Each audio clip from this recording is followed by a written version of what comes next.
झारखंड में परीक्षाओं का मतलब अब सिर्फ उत्तर पुस्तिकाओं में उत्तर लिखना नहीं रहा, बल्कि यह तय करना है कि पेपर लीक कब और कहां से होगा।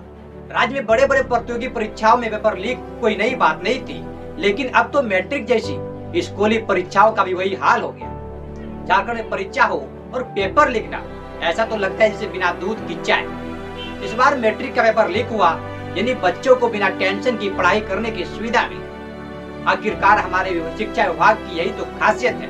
पहले सिर्फ बड़े बड़े एग्जाम में पेपर लीक होते थे, अब तो मैट्रिक का भी नंबर आ गया। लगता है झारखंड में शिक्षा व्यवस्था का एक ही मकसद रह गया, हम पेपर लीक कराएंगे, तुम नंबर लूटो। शिक्षा मंत्री शायद सोचते होंगे, बच्चों को पढ़ाई का तनाव क्यों देना, जब सेटिंग बाजी से ही नंबर मिल सकता है। शिक्षा विभाग का हाल ऐसा हो गया है कि पेपर छपने से पहले ही टेलीग्राम और व्हाट्सएप पर घूमने लगता है, मानो बच्चों से पहले पेपर मोबाइल को याद करवाना जरूरी है। अब तो छात्राओं से ज्यादा फोटोकॉपी वाले खुश रहते हैं, क्योंकि जितनी कॉपियां बिकती है मुनाफा उतना ही टाइट होता है। इस बार झारखंड से मैट्रिक की परीक्षा शुरू होने से पहले ही प्रश्न पत्र सोशल मीडिया पर वायरल हो गया। छात्राओं को जैसे ही ये खबर लगी, उनकी खुशी का ठिकाना नहीं रहा।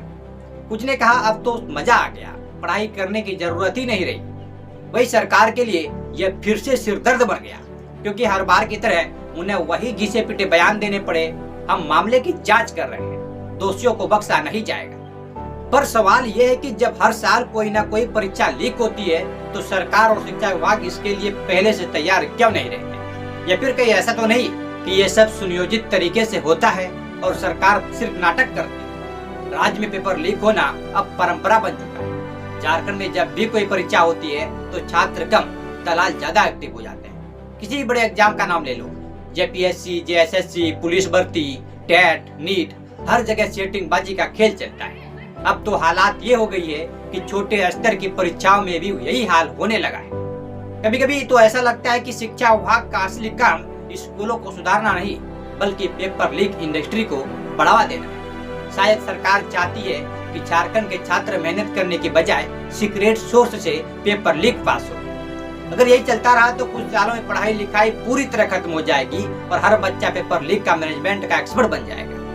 पेपर लीक कराने का पूरा सिस्टम माफिया के हाथ में होता है। सूत्रों के अनुसार परीक्षा के पहले ही कुछ स्पेशल लोग को प्रश्न पत्र भेज दिया जाता है, जो फिर उसे ऊंची कीमत पर बेचते हैं।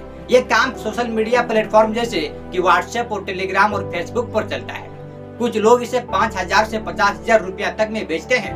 छात्राओं और अभिभावकों को भी अब सिस्टम की आदत हो गई है। पहले जहाँ माता पिता बच्चों को पढ़ने के लिए डांटते थे, अब वो खुद दलालों से संपर्क कर पेपर खरीदने की कोशिश करते हैं। आखिर कौन नहीं चाहेगा कि उनका बच्चा बिना मेहनत के अच्छे नंबर ला सके? हर बार जब कोई पेपर लीक होता है तो सरकार की तरफ से बयान आता है, हम इस मामले की उच्च स्तरीय जाँच कराएंगे, दोषियों पर कड़ी कार्रवाई होगी।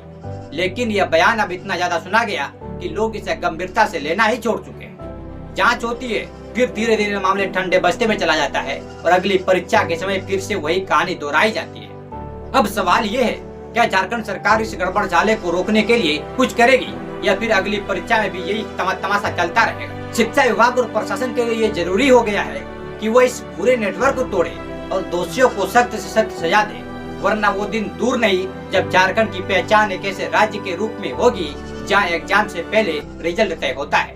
तो झारखंड के छात्राओं, किताबों में दिमाग मत लगाओ, बस इंटरनेट पर नजर बनाए रखो, क्योंकि कब और कहां कैसे पेपर लीक होगा ये सिर्फ ऊपर वाला और शिक्षा विभाग ही जानता है।